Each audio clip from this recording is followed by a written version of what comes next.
Radio India KRPA 1110 AM ਨਾਲ ਜੁੜੇ ਸਮੂਹ ਸਰੋਤਿਆਂ ਦਾ ਪ੍ਰੋਗਰਾਮ ਪੰਜਾਬੀ ਆਵਾਜ਼ ਦੇ ਇਸ ਦੂਸਰੇ ਪੜਾਅ ਦੇ ਵਿੱਚ ਹਾਰਦਿਕ ਸਵਾਗਤ ਹੈ। ਮੇਰੇ ਯਾਨੀ ਬਲਦੇਵ ਸਿੰਘ ਭੰਮ ਵੱਲੋਂ ਪਿਆਰ ਤੇ ਸਤਿਕਾਰ ਨਾਲ ਸਤਿ ਸ਼੍ਰੀ ਅਕਾਲ, ਨਮਸਕਾਰ, ਆਦਾਬ।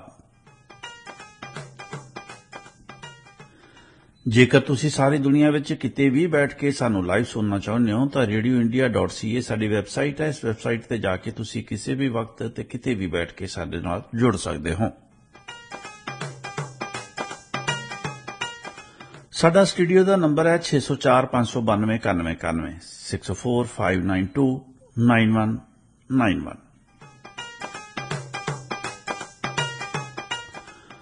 ਪ੍ਰੋਗਰਾਮ ਪੰਜਾਬੀ ਆਵਾਜ਼ ਦੀ ਵਿਧੀਵਤ ਸ਼ੁਰੂਆਤ ਕਰਦੇ ਹਾਂ। ਸਭ ਤੋਂ ਪਹਿਲਾਂ ਸਵਾਗਤ ਕਰਦੇ ਹਾਂ ਡਾਕਟਰ ਸ਼ਿੰਦਰ ਪੁਰੇਵਾਲ ਜੀ ਦਾ, ਫਿਰ ਉਸ ਤੋਂ ਬਾਅਦ ਪੜਾਅ ਦਰ ਪੜਾਅ ਅੱਗੇ ਵਧਾਂਗੇ। ਸੋ ਡਾਕਟਰ ਸਾਹਿਬ, ਤੁਹਾਡਾ ਸਵਾਗਤ ਹੈ ਜੀ ਪ੍ਰੋਗਰਾਮ ਪੰਜਾਬੀ ਆਵਾਜ਼ ਦੇ ਇਸ ਪੜਾਅ ਵਿੱਚ। Good morning. Very good morning sir. Doctor ਸਾਹਿਬ, ਅਸੀਂ ਸਭ ਤੋਂ ਪਹਿਲਾਂ ਜਿਹੜੇ ਅੱਜ ਦੇ ਪ੍ਰੋਗਰਾਮ ਦੀ ਸ਼ੁਰੂਆਤ ਕਰਦੇ ਹਾਂ, ਜਿਹੜਾ ਪਹਿਲਾ ਸਵਾਲ ਅਸੀਂ ਤੁਹਾਡੇ ਕੋਲ ਰੱਖ ਰਹੇ ਹਾਂ ਉਹ ਹੈ ਕਿ ਐਡਮਿੰਟਨ ਦੇ ਇੱਕ ਵਕੀਲ ਨੇ ਤਲਾਕ ਦਾ ਇੱਕ ਕੋਆਪਰੇਟਿਵ ਤਰੀਕਾ ਸੁਝਾਇਆ ਜੀ। ਕਹਿੰਦਾ ਨਾ ਹਿੰਗ ਲੱਗੇ ਨਾ ਫੜਕੜੀ। ਅਜਿਹਾ ਕਿਹੜਾ ਢੰਗ ਉਹਨੇ ਵਿਕਸਿਤ ਕੀਤਾ ਹੈ ਜਾਂ ਜਿਹੜਾ ਪੇਸ਼ ਕੀਤਾ ਹੈ ਜੀ?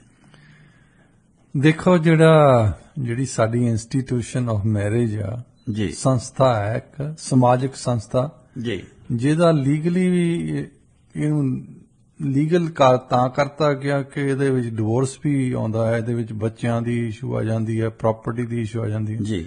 ਅਕਸਰ ਕੀ ਦੇਖਦੇ ਹਾਂ ਕਿ ਅਸੀਂ ਦੋਹਾਂ ਪਾਸਿਆਂ ਨੇ ਲਾਇਰਸ ਕੀਤੇ ਹੁੰਦੇ ਆ, ਤਾਂ ਉਹ ਕਹਿੰਦੇ ਹੁੰਦੇ ਵੀ ਜਿੱਥੇ ਦੋਹਾਂ ਪਾਸਿਆਂ ਦੇ ਵਿੱਚ ਵਕੀਲ ਆ ਗਏ ਤਾਂ ਅਖੀਰ ਦੇ ਵਿੱਚ ਡਿਵੋਰਸ ਤੁਹਾਡੇ ਕੋਲ ਹੋ ਜਾਣਾ, ਪਰ ਤੁਹਾਡਾ ਡਿਵੋਰਸ ਦਾ ਮਤਲਬ ਤੁਹਾਡੀ ਪ੍ਰਾਪਰਟੀ ਵੀ ਜਾਂਦੀ ਲੱਗਣੀ ਹੈ, ਲਾਇਰਸ ਨੇ ਖਾ ਜਾਣੀ। ਇਹਨਾਂ ਨੇ, ਇਹ ਵੈਸੇ ਤਾਂ ਲਾਇਰ ਹੀ ਆ, ਉਹਨਾਂ ਨੇ ਵੀ ਇੱਕ ਸੁਝਾਅ ਦਿੱਤੀ ਹੈ ਕਿ ਇੱਕ ਪ੍ਰਪੋਜ਼ਲ ਦਿੱਤੀ ਸੀ ਅਲਬਰਟਾ ਗਵਰਨਮੈਂਟ ਨੂੰ ਕਿ ਇਸ ਤਰ੍ਹਾਂ ਦਾ ਸਿਸਟਮ ਬਣਾਓ ਕਿ ਇੱਕ ਹੀ ਲਾਇਰ ਹੋਵੇ ਬੈਠਾ, ਜਿਹਦੇ ਕੋਲ ਦੋਏ ਪਾਰਟੀਆਂ ਆਉਣ ਜੀ, ਉਹ ਉਹਨਾਂ ਦਾ ਲੀਗਲ ਹੱਕ ਕੀ ਆ, ਪ੍ਰਾਪਰਟੀ ਕਿੱਦਾਂ ਵੰਡਣੀ ਆ, ਬੱਚਿਆਂ ਨੂੰ ਕਿਵੇਂ ਵੰਡਣਾ ਆ, ਇਹ ਸਾਰੀਆਂ ਗੱਲਾਂ ਸਮਝਾ ਸਕੇ ਜੀ। ਜਦੋਂ ਤੁਸੀਂ ਐਨੀਮੋਸਿਟੀ ਪੈਦਾ ਕਰ ਦਿੰਦੇ, ਦੋਹਾਂ ਨੇ ਲਾਇਰ ਕੀਤੇ ਹੁੰਦੇ ਆ, ਫਿਰ ਉਹ ਹਰੇਕ ਜਿਹੜਾ ਲਾਇਰ ਆ ਦੂਸਰੇ ਦੇ ਖਿਲਾਫ ਆਪਣੇ ਨੁਕਤੇ ਲੈ ਕੇ ਆਉਂਦਾ, ਉਹ ਚੱਕਦਾ ਹੈ ਦੂਜੇ ਨੂੰ। ਉਹਦਾ ਕੰਮ ਇਹ ਨਹੀਂ ਹੁੰਦਾ ਵੀ ਇਹਨਾਂ ਦੇ ਵਿੱਚ ਸੁਲਹ ਸਫਾਈ ਹੋ ਜਾਵੇ। ਹੋ ਸਕਦਾ ਮੈਰਿਜ ਦੇ ਵਿੱਚ ਜੋ ਡਿਵੋਰਸ ਹੋਣ ਲੱਗਾ ਹੈ ਇਹਦੇ ਵਿੱਚ ਸੁਲਹ ਸਫਾਈ ਵੀ ਹੋ ਸਕਦੀ ਹੈ। ਉਹਨਾਂ ਨੇ ਆਪਦੀ ਪ੍ਰਤਿਭਾ ਜਿਹੜੀ ਹੈ ਉਹਦਾ ਸ਼ੋਅ ਕਰਨੀ ਹੁੰਦੀ ਹੈ, ਤੇ ਉਹ ਜਿਹੜੇ ਲਾਇਰ ਨਹੀਂ ਹੋਣ ਦਿੰਦੇ ਉਹਨਾਂ ਦੀ ਗੱਲ, ਤੇ ਜਿਹੜੇ ਮਤਲਬ ਐਗਰੀਮੈਂਟ ਕਰਨਾ ਵੀ ਚਾਹੁੰਦੇ ਹੁੰਦੇ ਉਹ ਕਰ ਨਹੀਂ ਦਿੰਦੇ, ਤੇ ਉਹ ਕਹਿੰਦਾ ਵੀ ਇਹਦੇ ਨਾਲ ਨੁਕਸਾਨ ਜ਼ਿਆਦਾ ਹੁੰਦਾ ਜੀ, ਤੇ ਉਹਨਾਂ ਦੀ ਸੈਟਲਮੈਂਟ ਘੱਟ ਹੈ। ਇਹ ਦੇਖੋ, ਲਾਇਰ ਨੇ ਇੱਕ ਪ੍ਰੋਸੈਸ ਕੱਢਿਆ, ਉਹਦੇ ਵਿੱਚ ਲਾਇਰ ਜ਼ਰੂਰ ਬਾੜ ਲਿਆ ਉਹਨਾਂ ਨੇ। ਵੈਸੇ ਤਾਂ ਨਾਰਮਲੀ ਗੱਲ ਹੈ ਕਿ ਜੇ ਤੁਸੀਂ ਸ਼ਾਦੀ ਕਿਸੇ ਨੇ ਕਰਾਈ ਆ, ਉਹਨਾਂ ਦਾ ਅਖੀਰ ਦੇ ਵਿੱਚ ਉਹ ਡਿਵੋਰਸ ਕਰਨਾ ਚਾਹੁੰਦੇ ਆ, ਉਹ ਵੀ ਦੋਏ ਜਾਣੇ ਬੈਠ ਲੈਣ ਜਾਂ ਪਰਿਵਾਰਾਂ ਨਾਲ ਬੈਠ ਲੈਣ, ਐਕਸਟੈਂਡਡ ਫੈਮਿਲੀ ਨਾਲ ਬੈਠ ਲੈਣ, ਤੇ ਉੱਥੇ ਫੈਸਲਾ ਹੋ ਜਾਵੇ ਬਿਨਾਂ ਵਕੀਲ, ਇੱਕ ਵੀ ਵਕੀਲ ਨਾ ਹੋਵੇ ਭਾਵੇਂ, ਬਿਲਕੁਲ ਤੁਸੀਂ ਕਰ ਸਕਦੇ ਆ ਜੀ। ਪਰ ਇਹ ਹੁੰਦੀ ਅਕਲ ਦੀ ਗੱਲ। ਅਕਲ ਦੀ ਗੱਲ ਉਦੋਂ ਅਕਲ ਜਿਹੜੀ ਆ ਛਿੱਕੇ ਟੰਗੀ ਜਾਂਦੀ ਹੈ ਜਦੋਂ ਤੁਸੀਂ ਡਿਵੋਰਸ ਕਰਨ ਲੱਗਦੇ। ਬਿਲਕੁਲ ਗੁੱਸੇ ਚ ਹੁੰਦੇ ਦੋਏ ਜਾਣੇ ਗੁੱਸੇ ਚ ਹੁੰਦੇ। ਉਹ ਕਹਿੰਦਾ ਮੈਂ ਇਹਨੂੰ ਸਬਕ ਸਿਖਾਉਂਗਾ, ਉਹ ਕਹਿੰਦਾ ਮੈਂ ਇਹਨੂੰ ਸਬਕ ਸਿਖਾਉਂਗਾ। ਬਿਲਕੁਲ। ਉਹ ਸਬਕ ਸਿਖਾਉਣ ਦੇ ਚੱਕਰ ਦੇ ਵਿੱਚ ਐਡਾ ਵੱਡਾ ਕਈ ਵਾਰੀ ਕੇਸ ਬਣ ਜਾਂਦਾ ਹੈ ਕਿ ਦੋਏ ਜਾਣੇ ਉੱਜੜ ਜਾਂਦੇ ਆ, ਉਹਨਾਂ ਦੀਆਂ ਜ਼ਿੰਦਗੀਆਂ ਖਰਾਬ ਹੋ ਜਾਂਦੀਆਂ। ਉਹ ਸਭ ਕੁਝ ਮਨਜ਼ੂਰ ਹੈ, ਬਿਲਕੁਲ, ਪਰ ਉਹ ਸੈਟਲਮੈਂਟ ਨਹੀਂ ਕਰਨੀ ਜੀ, ਝੁੱਗਾ ਚੌੜ ਕਰਵਾਉਣਾ। ਹੁਣ ਇਹ ਪ੍ਰੋਸੈਸ ਤਾਂ ਹੈਗਾ ਠੀਕ ਜੇ ਮੰਨਣ ਤਾਂ ਜੀ, ਬਿਲਕੁਲ, ਪਰ ਹਮੇਸ਼ਾ ਕੋਰਟ ਦੇ ਵਿੱਚ ਜਾ ਕੇ ਇੱਕ ਪਾਰਟੀ ਕਹੂਗੀ ਵੀ ਇਹਦਾ ਵਕੀਲ ਦੋਹਾਂ ਪਾਸਿਆਂ ਨੂੰ ਨਹੀਂ ਰੈਪਰੈਜ਼ੈਂਟ ਕਰ ਸਕਦਾ, ਇਹਦਾ ਤਾਂ ਕੌਨਫਲਿਕਟ ਆਫ ਇੰਟਰਸਟ ਆ, ਇਹ ਇੱਕ ਬੰਦੇ ਨੂੰ ਰੈਪਰੈਜ਼ੈਂਟ ਕਰਦਾ। ਵਕੀਲ ਹਮੇਸ਼ਾ ਹੀ ਜਿਹੜੇ ਦੋ ਦੋਸਤ ਵੀ ਹੋਣ, ਕੁਝ ਕਰਦੇ ਆ ਆਪਸ ਵਿੱਚ ਹੀ, ਤਾਂ ਉਹ ਕਹਿੰਦੇ ਵੀ ਤੇਰਾ ਸੈਲਫ ਇੰਟਰਸਟ ਕੋਈ ਹੋ ਰਿਹਾ, ਉਹਦਾ ਹੋ ਰਿਹਾ, ਤੁਹਾਡਾ ਕੌਨਫਲਿਕਟ ਆਫ ਇੰਟਰਸਟ ਹੋਣਾ ਜੀ, ਬਿਲਕੁਲ। ਤੁਹਾਨੂੰ ਆਪਣਾ ਵੱਖਰਾ ਵਕੀਲ ਕਰਨਾ ਚਾਹੀਦਾ, ਉਹਨੂੰ ਵੱਖਰਾ ਕਰਨਾ ਚਾਹੀਦਾ। ਉਹ ਉਸ ਪ੍ਰੋਸੈਸ ਦੇ ਵਿੱਚ ਲੁੱਟੇ ਤਾਂ ਤੁਸੀਂ ਜਾਂਦੇ ਨਾ। ਬਿਲਕੁਲ। ਹੁਣ ਵੈਸੇ ਵੀ ਜਿਹੜੀ ਇੱਕ ਸਮਾਜਿਕ ਸੰਸਥਾ ਸੀ, ਇੱਕ ਜ਼ਮਾਨੇ 'ਚ ਅਸੀਂ ਪਹਿਲਾਂ ਵੀ ਗੱਲ ਕਰਦੇ ਵੀ ਜਿਹੜੀ ਪੈਦਾ ਹੋਈ ਹੈ ਚੀਜ਼ ਉਹਨੇ ਖਤਮ ਵੀ ਹੋ ਜਾਣਾ। ਬਿਲਕੁਲ। ਹੁਣ ਮੈਰਿਜ ਦੀ ਡੈਫੀਨੇਸ਼ਨ ਚੇਂਜ ਹੋ ਗਈ ਹੈ। ਜਿਹੜੀ ਪਹਿਲਾਂ ਵਾਲੀ ਸੀ ਉਹ ਨਹੀਂ ਰਹੀ। ਬਿਲਕੁਲ। ਉਹ ਰਿਸਪੈਕਟ ਨਹੀਂ ਮੈਰਿਜ ਦੀ ਰਹੀ ਜਿਹੜੀ ਪਹਿਲਾਂ ਹੁੰਦੀ ਸੀ। ਬਿਲਕੁਲ। ਅੱਗੇ ਕਹਿੰਦੇ ਹੁੰਦੇ ਸੀ ਵੀ ਹੁਣ ਡੋਲੀ ਚੜ ਕੇ ਚੱਲੀ ਆ ਤਾਂ ਅਰਥੀ ਨਿਕਲੂਗੀ ਇਹਦੇ ਘਰੋਂ। ਜਨਮ ਦਾ ਸਾਥ। ਜਨਮ ਦਾ ਸਾਥ। ਉਹਨਾਂ ਨੂੰ ਇਹ ਵੀ ਡਰਾਵਾ ਪਾਇਆ ਜਾਂਦਾ ਸੀ ਵੀ ਜੇ ਇਸ ਜਨਮ ਦੇ ਵਿੱਚ ਆਹ ਮਿਲਿਆ ਤਾਂ ਦੂਸਰੇ ਜਨਮ 'ਚ ਵੀ ਇਹੀ ਮਿਲਣਾ। ਫਿਰ ਉਹ ਡਰ ਵੀ ਜਾਂਦੀਆਂ ਸੀ। ਤੁਸੀਂ ਦੇਖੋ ਪੱਛਮੀ ਦੇਸ਼ਾਂ 'ਚ ਖਾਸ ਤੌਰ ਤੇ, ਕਿਉਂਕਿ ਡਿਵੋਰਸ ਦਾ ਕੰਮ ਇੱਥੋਂ ਸ਼ੁਰੂ ਹੋਇਆ ਸੀ, ਇਹ ਔਰਤਾਂ ਦੀਆਂ ਜਥੇਬੰਦੀਆਂ ਸਟਰਗਲ ਕਰਦੀਆਂ ਹੁੰਦੀਆਂ ਸੀ ਤੇ ਐਜੀਟੇਸ਼ਨ ਕੀਤੀ ਉਹਨਾਂ ਨੇ ਵੀ ਸਾਨੂੰ ਹੱਕ ਹੋਣਾ ਚਾਹੀਦਾ ਡਿਵੋਰਸ ਕਰਨ ਦਾ। ਜੀ। ਪਹਿਲਾਂ ਨਹੀਂ ਸੀ ਹੱਕ ਹੁੰਦਾ। ਬੇਸਿਕਲੀ ਚਰਚ ਇਨਵੋਲਵ ਸੀ ਨਾ ਜੀ। ਉਹ ਚਰਚ ਵੀ ਇਹੀ ਕਹਿੰਦਾ ਸੀ ਵੀ till death do us apart ਜੀ। ਇਹ ਸ਼ਬਦ ਯੂਜ਼ ਕਰਦੇ ਆ ਕਿ ਜਿੰਨਾ ਚਿਰ ਮੌਤ ਹੀ ਸਾਨੂੰ ਵੱਖਰੇ ਕਰ ਸਕਦੀ, ਹੋਰ ਨਹੀਂ ਕੁਝ ਵੱਖਰਾ। ਸੋ ਔਰਤਾਂ ਫਿਰ ਸੋਚਦੀਆਂ ਵੀ ਜੇ ਕਿ ਜਿਹੜੀ ਮਰਦ ਮਾਰਦੇ ਕੁੱਟਦੇ ਆ, ਰਿਲੇਸ਼ਨ ਇਹਨਾਂ ਦਾ ਬੜਾ ਖਰਾਬ ਹੈ, ਜੇ ਇਹਨਾਂ ਨੂੰ ਛੱਡਣਾ ਚਾਹੁੰਦੇ ਆ ਤਾਂ ਸਾਨੂੰ ਚਰਚ ਨਹੀਂ ਛੱਡਣ ਦਿੰਦਾ। ਤਾਂ ਉਹਨਾਂ ਨੇ ਸਟਰਗਲ ਕੀਤੀ ਹੈ ਤਾਂ ਰਾਈਟ ਟੂ ਡਿਵੋਰਸ ਮਿਲਿਆ ਜੀ। ਪਰ ਹੁਣ ਰਾਈਟ ਟੂ ਡਿਵੋਰਸ ਜਦੋਂ ਹੋਣਾ ਤਾਂ ਉਹਦੇ ਵਿੱਚ ਇਸ਼ੂ ਆ ਜਾਂਦੀ ਹੈ, ਜਿਹੜੀ ਇੱਕ ਇੰਸਟੀਟਿਊਸ਼ਨ ਬਣੀ ਆ, ਜੇ ਇਕੱਠੇ ਹੋਏ ਆ ਦੋ, ਇੱਕ ਜ਼ਮਾਨੇ ਵਿੱਚ ਬਣੀ ਆ, ਫਿਰ ਉਹਨਾਂ ਦੇ ਬੱਚੇ ਹੋ ਜਾਂਦੇ ਆ। ਬੱਚਿਆਂ ਨੂੰ ਤਾਂ ਚਾਹੇ ਪਿਓ ਮਾੜਾ ਆ ਚਾਹੇ ਮਾਂ ਮਾੜੀ ਆ, ਉਹਨਾਂ ਨੂੰ ਤਾਂ ਉਹ ਸਭ ਤੋਂ ਵਧੀਆ ਲੱਗਦੇ ਆ। ਬਿਲਕੁਲ। ਉਹਨਾਂ ਨੂੰ ਆਪਣੀ ਮਾਂ ਵਧੀਆ ਲੱਗਦੀ, ਉਹਨਾਂ ਨੂੰ ਪਿਓ ਵਧੀਆ ਲੱਗਦਾ। ਜੇ ਇੱਥੇ ਜਿੱਦਾਂ ਚੱਕਰ ਚੱਲਿਆ ਜਿਸ ਤਰ੍ਹਾਂ ਵੈਸਟਰਨ ਸੋਸਾਇਟੀ ਦੇ, ਹੁਣ ਤਾਂ ਸਾਡੇ ਵੀ ਸ਼ਾਇਦ ਇਹ ਚੱਲ ਪਿਆ ਜੀ, ਇੱਕ ਔਰਤ ਨੂੰ ਦੇ ਦਿੰਦੇ ਆ ਉਹਦੀ ਬੱਚਿਆਂ ਦੀ ਕਸਟਡੀ ਦੇ ਦਿੰਦੇ ਆ ਜੀ। ਹੁਣ ਉਹ ਦੁਬਾਰਾ ਵਿਆਹ ਕਰਾਉਣਾ ਹੋਵੇ ਤਾਂ ਉਹ ਬੱਚਿਆਂ ਦੇ ਦਿਮਾਗ ਦੇ ਵਿੱਚ ਰਹਿੰਦਾ ਵੀ ਪਿਓ ਸਾਡਾ ਨਹੀਂ। ਬਿਲਕੁਲ। ਜਿੰਨਾ ਮਰਜ਼ੀ ਚੰਗਾ ਹੋਵੇ, ਉਹ ਜਿਹੜੀ ਪਿਓ ਦੀ ਗੱਲ ਹੁੰਦੀ ਹੈ ਉਹ ਪਿਓ ਦੀ ਗੱਲ ਹੀ ਹੁੰਦੀ ਹੈ। ਬਿਲਕੁਲ, ਕੋਈ ਸ਼ੱਕ ਨਹੀਂ। ਕਹਿੰਦੇ ਹੁੰਦੇ ਵੀ ਪਿਓ ਤਾਂ ਘਿਓ, ਇਹਦਾ ਜਿਹੜਾ ਤੁਹਾਨੂੰ ਹੋਰ ਰੂਪ ਨਹੀਂ ਮਿਲਦਾ। ਅਸਲੀ ਘਿਓ ਹੋਵੇ ਤਾਂ ਅਸਲੀ ਪਿਓ ਹੋਵੇ। ਬਿਲਕੁਲ। ਇਹ ਇਹਨਾਂ ਵਰਗੀ ਚੀਜ਼ ਨਹੀਂ ਮਿਲਦੀ। ਬਿਲਕੁਲ। ਅਤੇ ਮਾਂ ਵੀ ਏਦਾਂ ਹੀ ਆ। ਜੇ ਪਿਓ ਨੂੰ ਤੁਸੀਂ ਕਸਟਡੀ ਦਿੱਤੀ, ਉਸ ਪਿਓ ਨੇ ਦੁਬਾਰਾ ਵਿਆਹ ਕਰਾ ਲਿਆ, ਕਈ ਵਾਰੀ ਡੈਥ ਦਾ ਕਰਕੇ ਵਿਆਹ ਕਰਾ ਲੈਂਦੇ, ਕਈ ਵਾਰ ਡਿਵੋਰਸ ਦਾ ਕਰਕੇ, ਪਰ ਬੱਚਿਆਂ ਦੀ ਮੈਂਟੈਲਿਟੀ ਤੇ ਬਹੁਤ ਅਸਰ ਪੈਂਦਾ। ਉਹ ਕਦੇ ਮਨਜ਼ੂਰ ਨਹੀਂ ਕਰਨਗੇ ਕਿ ਇਹ ਮੇਰੀ ਮਾਂ ਆ। ਸਾਡੇ ਤਾਂ ਵੈਸੇ ਹੀ ਕਹਿੰਦੇ ਹੁੰਦੇ ਲੂਣਾ ਕਹਿੰਦੇ ਆ ਸਾਡੇ ਵੀ ਇਹ ਮਤੇਈ ਮਾਂ ਆ ਗਈ ਹੈ ਸਾਡੀ, ਮਤੇਈ ਮਾਂ ਨੇ ਏਦਾਂ ਬਦਸਲੂਕ ਕਰਨਾ ਹੀ, ਭਾਵੇਂ ਉਹ ਲੱਖ ਦਰਜੇ ਚੰਗੀ ਹੋਵੇ, ਉਹਨੂੰ ਉਹਨਾਂ ਦੇ ਮਨ ਦੇ ਵਿੱਚ ਇਹੀ ਰਹਿਣਾ। ਬਿਲਕੁਲ। ਸੋ ਇੱਥੇ ਜਿਹੜੇ ਜਦੋਂ ਡਿਵੋਰਸ ਹੁੰਦਾ ਹੈ, ਵੈਸੇ ਜੇ ਤਾਂ ਬਹੁਤ ਹੀ ਘੱਟ ਆ, ਮੇਰਾ ਖਿਆਲ ਪਰਸੈਂਟੇਜ ਬਹੁਤ ਛੋਟੀ ਹੋਣੀ ਆ ਜਿੱਥੇ ਉਹ ਐਮਿਕਬਲੀ ਇੱਕ ਦੂਜੇ ਨਾਲ ਬੈਠ ਕੇ ਸਮਝੌਤਾ ਕਰ ਲੈਂਦੇ ਵੀ ਕਸਟਡੀ ਰੱਖਣੀ ਆ, ਅਸੀਂ ਸਾਂਝੀ ਕਰ ਲੈਂਦੇ ਹਾਂ, ਵੀਕਐਂਡ ਤੇ ਮੈਂ ਮਿਲ ਲਿਆ ਕਰੂੰਗਾ, 5 ਦਿਨ ਤੁਸੀਂ ਰੱਖ ਲਓ, ਜਾਂ ਇੱਕ ਦਿਨ ਕਰਕੇ ਕਰ ਲੈਂਦੇ ਆ, ਤੇ ਪ੍ਰਾਪਰਟੀ ਵੰਡਣੀ ਹੈ ਏਦਾਂ ਵੰਡ ਲੈਂਦੇ ਆ।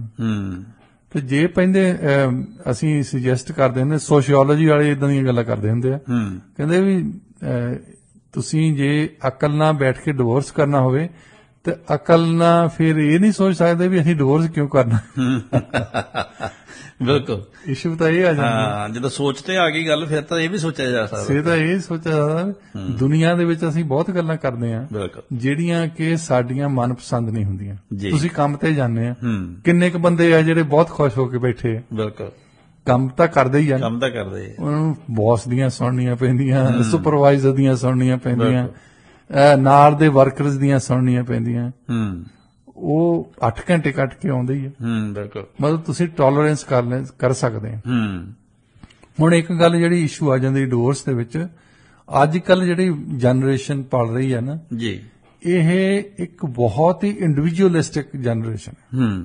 ਛੋਟੇ ਹੁੰਦਿਆਂ ਨੂੰ ਕਮਰਾ ਮਿਲ ਗਿਆ, ਛੋਟੇ ਹੁੰਦਿਆਂ ਨੇ ਇੱਥੇ ਦੇਖੋ ਵੀ ਮਾਂ ਪੁੱਛਦੀ ਆ ਬੇਟਾ ਕੀ ਖਾਣਾ ਹੈ, ਉਹਦੇ ਵੱਖਰੇ ਵੱਖਰੇ ਘਰਾਂ ਦੇ ਵਿੱਚ ਜਾ ਕੇ ਦੇਖਿਓ ਵੀ 20 ਤਰ੍ਹਾਂ ਦੇ ਸੀਰੀਅਲ ਪਏ ਹੁੰਦੇ ਜਿੱਦਾਂ ਸੁਪਰ ਮਾਰਕੀਟ ਹੁੰਦੀ ਹੈ ਜੀ, ਤੇ ਉਹ ਬੱਚਾ ਇਦਾਂ ਦੇਖਦਾ, ਨਹੀਂ ਮੈਂ ਕੁਝ ਵੀ ਨਹੀਂ, ਇਹਨਾਂ ਚੋਂ ਕੋਈ ਨਹੀਂ ਖਾਣਾ। ਕਹਿੰਦੇ ਆਂਡੇ ਖਾਣਾ, ਨਹੀਂ ਆਂਡੇ ਨਹੀਂ ਖਾਣੇ। ਚੱਲ ਮੈਂ ਰੋਟੀ ਬਣਾ, ਨਹੀਂ ਰੋਟੀ ਤਾਂ ਮੈਂ ਬਿਲਕੁਲ ਨਹੀਂ ਖਾਣੀ। ਅੱਛਾ, ਤੁਸੀਂ ਦੇਖੋ ਵੀ ਇੱਕ ਜ਼ਮਾਨੇ ਦੇ ਵਿੱਚ ਹਿੰਦੁਸਤਾਨ ਦੇ ਵਿੱਚ ਜੀ ਅਸੀਂ ਖਾਂਦੇ ਸੀ ਬ੍ਰੇਕਫਾਸਟ, ਲੰਚ, ਡਿਨਰ, ਇੰਨਾ ਹੀ ਪੁੱਛਦੇ ਹੁੰਦੇ ਸੀ ਵੀ ਰੋਟੀ ਖਾਣੀ ਕਿ ਨਹੀਂ। ਰੋਟੀ ਦਾ ਮਤਲਬ ਪਤਾ ਨਹੀਂ, ਉਹਦੇ ਨਾਲ ਅਚਾਰ ਹੀ ਇਕੱਲਾ ਹੋਣਾ ਹੈ, ਉਹਦੇ ਨਾਲ ਦਾਲ ਹੋਣੀ ਹੈ, ਸਬਜ਼ੀ ਹੋਣੀ ਹੈ, ਦਹੀਂ ਹੋਣਾ, ਇਹ ਅਲੱਗ ਚੀਜ਼ਾਂ ਹੈ। ਪਰ ਇਹ ਨਹੀਂ ਪੁੱਛਦੇ ਵੀ ਕੀ ਖਾਣਾ ਹੈ। ਬਿਲਕੁਲ, ਉਹ ਕਹਿੰਦੇ ਰੋਟੀ ਪਾਈ ਪਈ ਆ ਕੇ ਖਾ ਲਾ। ਇਹ ਸ਼ਬਦ ਯੂਜ਼ ਕੀਤਾ ਸੀ ਵੀ ਰੋਟੀ ਪਈ ਆ, ਰੋਟੀ ਖਾਣੀ ਆ ਕਿ ਨਹੀਂ ਖਾਣੀ। ਹੁਣ ਉਹਦੇ ਨਾਲ ਜੋ ਕੁਛ ਆਉਣਾ ਹੈ ਉਹ ਵਿੱਚ ਤੁਹਾਨੂੰ ਖਾਣਾ ਹੀ ਪੈਣਾ। ਹੁਣ ਇਹ ਚੁਆਇਸ ਪਹਿਲਾਂ ਹੀ ਸ਼ੁਰੂ ਹੋ ਗਈ ਬੱਚਿਆਂ ਨੂੰ। ਕੱਪੜੇ ਕਿਹੜੇ ਪਾਉਣੇ ਆ, ਕਮਰੇ ਦੇ ਵਿੱਚ ਜੇ ਉਹਨਾਂ ਦੇ ਕੋਈ ਅੰਦਰ ਆ ਵੜਦਾ ਨਾ, ਉਹਨਾਂ ਦਾ ਮਾਂ ਪਿਓ ਹੀ ਭਾਵੇਂ ਅੰਦਰ ਆ ਵੜਦੇ, ਕਹਿੰਦੇ ਤੁਸੀਂ ਮੇਰੇ ਕਮਰੇ 'ਚ ਕਿਉਂ ਆਏ, ਮੇਰੀ ਪ੍ਰਾਈਵੇਸੀ ਖਤਮ ਹੁੰਦੀ, ਮੇਰੀ ਸਪੇਸ ਆ ਇਹ। ਬਿਲਕੁਲ। ਅੱਛਾ, ਫੇਰ ਜਦੋਂ ਵੱਡੇ ਹੋ ਜਾਂਦੇ ਆ, ਇੱਕ ਸੋਸ਼ੀਓਲੋਜੀ ਨੇ ਸਟੱਡੀ, ਸੋਸ਼ੀਓਲੋਜਿਸਟ ਇੱਥੇ ਟੋਰਾਂਟੋ ਤੋਂ, ਉਹਨਾਂ ਨੇ ਸਟੱਡੀ ਕੀਤੀ ਕਿ ਡਿਵੋਰਸ ਰੇਟ ਅੱਜ ਕੱਲ੍ਹ ਜ਼ਿਆਦਾ ਕਿਉਂ। ਉਹਨਾਂ ਨੇ ਕਈ ਪੇਅਰਸ ਨੂੰ ਸਟੱਡੀ ਕੀਤਾ ਜੀ। ਉਹਨਾਂ ਦਾ ਮੇਨ ਜਿਹੜਾ ਰੀਜ਼ਨ ਸੀ ਉਹਨਾਂ ਨੇ ਲੱਭਿਆ, ਉਹ ਕਹਿੰਦੇ ਵੀ ਜਿਹੜੇ ਬੱਚੇ ਇਕੱਲੇ ਰਹੇ ਆ ਜੀ, ਉਹਨਾਂ ਦੇ ਰੇਟ ਆਫ ਡਿਵੋਰਸ ਜ਼ਿਆਦਾ ਆ। ਜਿਹੜੇ ਐਕਸਟੈਂਡਡ ਫੈਮਿਲੀ ਦੇ ਵਿੱਚ ਰਹੇ ਆ, ਉਹਨਾਂ ਦਾ ਰੇਟ ਘੱਟ ਆ। ਵੀ ਜਿਹੜਾ ਕਿਸੇ ਦੇ ਨਾਲ ਰਹਿੰਦਾ ਜਾਂ ਦੋਸਤਾਂ ਦੇ ਨਾਲ ਰਹਿੰਦਾ ਹੈ, ਤੁਸੀਂ ਦੇਖੋ ਵੀ ਜੇ ਇੱਕ ਘਰ ਦੇ ਵਿੱਚ 6-7 ਦੋਸਤ ਇਕੱਠੇ ਰਹਿੰਦੇ ਹੋਣ, ਉਹਨਾਂ ਦੀ ਆਪਣੀ ਸਪੇਸ ਤਾਂ ਕੋਈ ਚੀਜ਼ ਨਹੀਂ ਹੁੰਦੀ ਨਾ।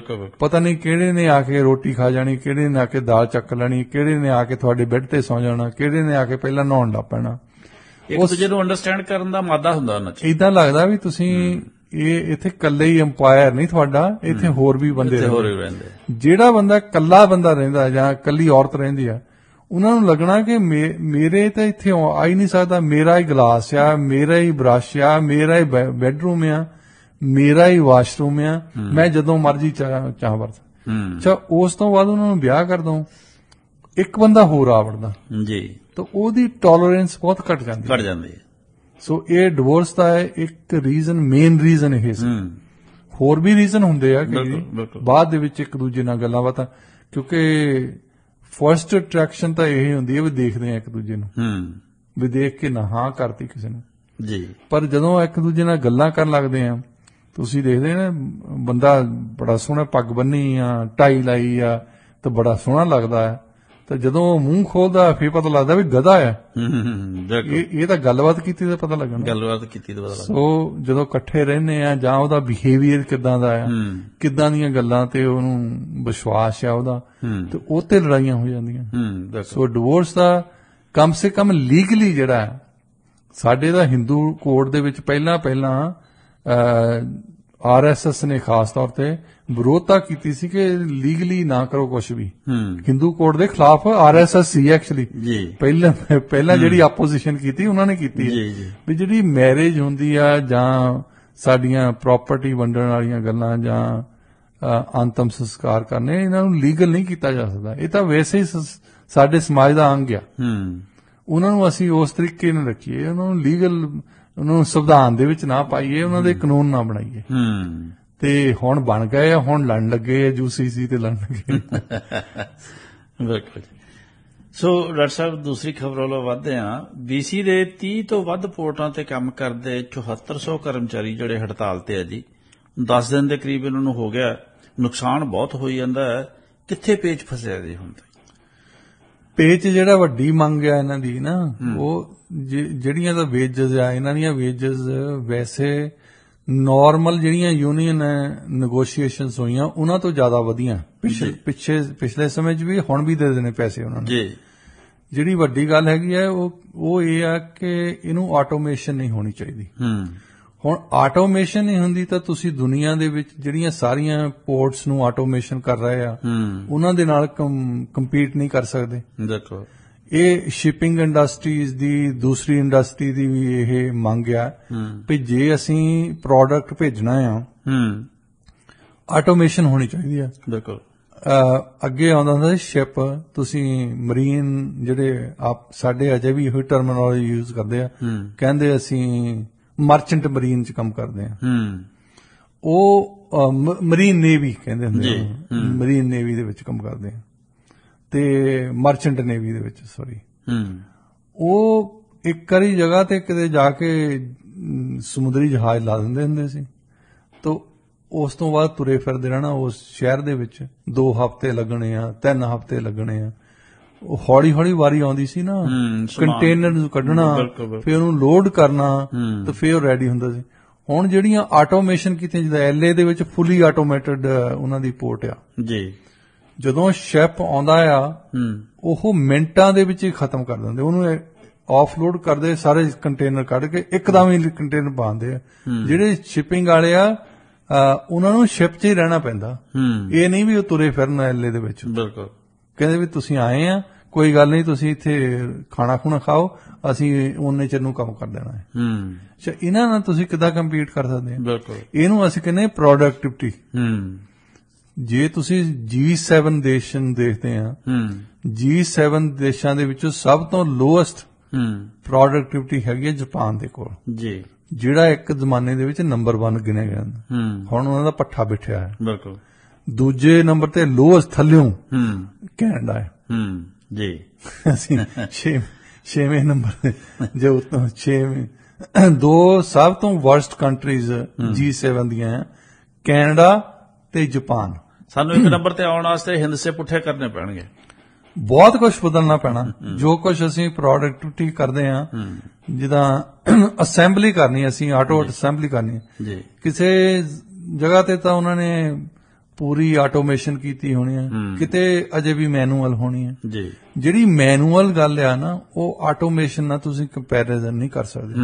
ਉਹਨਾਂ ਨੇ 1 ਘੰਟੇ ਦੇ ਵਿੱਚ ਪਤਾ ਨਹੀਂ ਕਿੰਨੀਆਂ ਕਾਰਾਂ ਕੱਢ ਦੇਣੀਆਂ।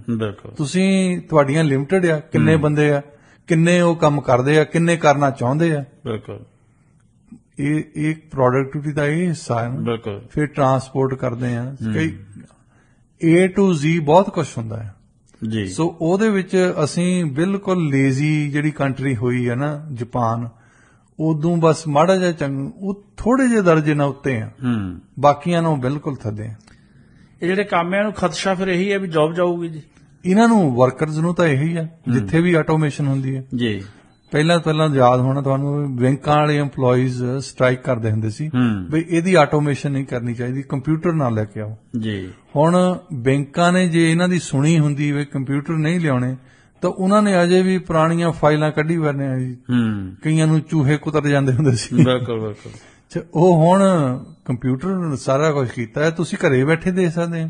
ਕੋਈ ਵੀ ਟ੍ਰਾਂਜੈਕਸ਼ਨ ਕਰਕੇ ਆਉਨੇ ਆ, ਤੁਸੀਂ ਘਰੇ ਆ ਕੇ ਦੇਖ ਸਕਦੇ ਆ ਆਪਣੇ ਕੰਪਿਊਟਰ ਤੇ ਵੀ ਮੇਰਾ ਇਹਨਾਂ ਰਿਕਾਰਡ ਕੀਤਾ ਜਾਂ ਨਹੀਂ। ਬਿਲਕੁਲ, ਉਸੇ ਵੇਲੇ ਪਤਾ ਲੱਗ ਜਾਂਦਾ। ਬਿਲਕੁਲ, ਤੇ ਦੁਨੀਆ ਦੇ ਵਿੱਚ ਹਰ ਥਾਂ ਤੇ ਜਦੋਂ ਆਟੋਮੇਸ਼ਨ ਹੁੰਦੀ ਆ, ਆਪਣੇ ਕਿਸੇ ਜ਼ਮਾਨੇ ਇੱਕ ਕਹਾਣੀ ਮੈਂ ਇੱਕ ਵਾਰੀ ਪੜ੍ਹੀ ਸੀ, ਕੋਈ ਇੱਕ ਸਵਾਰ ਤਾਂਗੇ ਦਾ, ਉਹ ਤਾਂਗੇ ਵਾਲਾ ਦੁਖੀ ਆ ਵੀ ਲਾਰੀਆਂ ਲੱਗ ਗਈਆਂ ਸ਼ਹਿਰ ਦੇ ਵਿੱਚ।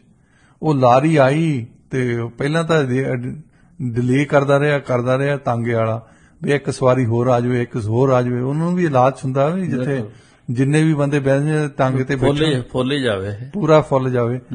ਤੇ ਉਹ ਸਵਾਰ ਜਦੋਂ ਕਿਤੇ ਬੱਸ ਆਈ, ਸਾਰੀਆਂ ਸਵਾਰੀਆਂ ਉਤਰ ਕੇ ਉਹ ਚੜ ਗਈਆਂ, ਤੇ ਉਹ ਬੰਦਾ ਫੇਰ ਗਾਲਾਂ ਕੱਢਦਾ ਹੈ ਤਾਂਗੇ ਵਾਲਾ। ਇਹ ਤਾਂਗੇ ਵਾਲੇ ਆ ਜਿਹੜੇ ਹੁਣ ਪੋਰਟ ਤੇ ਸਟ੍ਰਾਈਕ ਕਰਨ ਲੱਗੇ ਜੀ। ਇਹ ਕਹਿੰਦੇ ਵੀ ਬੱਸਾਂ ਬੰਦ ਕਰੋ, ਆਟੋਮੇਸ਼ਨ ਦੇ ਖਿਲਾਫ। ਤੇ ਉਹ ਹੋਣੀ ਨਹੀਂ। ਕਦੋਂ ਹੋਣੀ ਆ? ਇਹ ਕੈਨੇਡੀਅਨ ਸਰਕਾਰ ਜਿਹੜੀ ਸਾਡੀ ਇੰਨੀ ਲੇਜ਼ੀ ਆ। ਤੁਸੀਂ ਦੇਖ ਲਓ ਵੀ ਸਰੀ ਦੇ ਵਿੱਚ ਛੋਟੀ ਜਿਹੀ ਗੱਲ ਹੈ, ਪੁਲਿਸ ਸਰੀ ਦੀ ਚਾਹੀਦੀ ਜਾਂ CMP ਚਾਹੀਦੀ ਹੈ। ਇੱਕ ਵਾਰੀ ਸਰੀ ਦੀ ਪੁਲਿਸ ਨੂੰ 4 ਸਾਲ ਪਹਿਲਾਂ 5 ਸਾਲ ਪਹਿਲਾਂ ਹਾਂ ਵੀ ਕਰ ਚੁੱਕੇ ਆ, ਤੇ ਹੁਣ ਅੱਜ ਤਾਈਂ ਫੈਸਲਾ ਨਹੀਂ ਕਰ ਸਕੇ। ਡਰੇ ਹੋਏ ਡਰਪੋਕ ਬੈਠੇ ਜਿਹੜੇ ਵਿਕਟੋਰੀਆ, ਵੀ ਪਤਾ ਨਹੀਂ ਪੋਲਿੰਗ ਦੇ ਵਿੱਚ ਕਿਹਨੂੰ ਘਾਟਾ ਪੈ ਜਾਣਾ।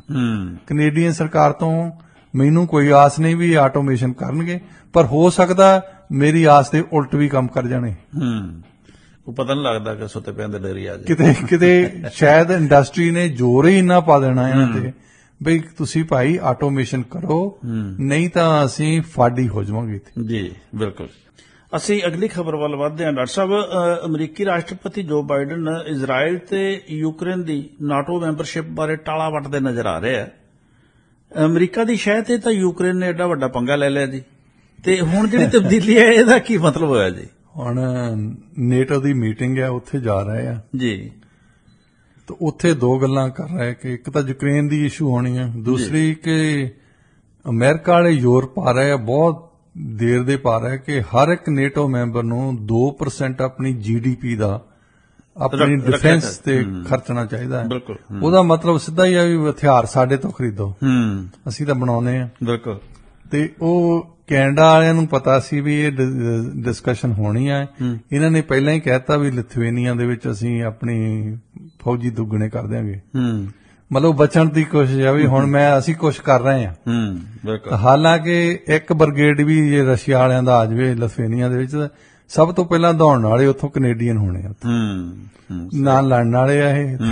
ਸਹੀ ਗੱਲ। ਇਹਨਾਂ ਦੇ ਕੋਲ ਪਿੱਛੇ ਜਾਏ ਉਹਨਾਂ ਨੇ ਐਕਸਰਸਾਈਜ਼ ਕਰਨ ਲੱਗੇ ਸੀ ਫੌਜ ਦੀਆਂ, ਤੇ ਹਾਰਡ ਹੈਟ ਹੈ ਨਹੀਂ ਸੀ। ਉਹਨਾਂ ਨੇ ਜਿਹੜੇ ਸਾਡੇ ਸੋਲਜਰ ਆ ਉਹਨਾਂ ਨੇ ਜੇਬ ਚੋਂ ਪੈਸੇ ਪਾ ਕੇ ਖਰੀਦੇ ਹੋ। ਇਹ ਸਾਡੀ ਆਰਮੀ ਆ ਜੀ।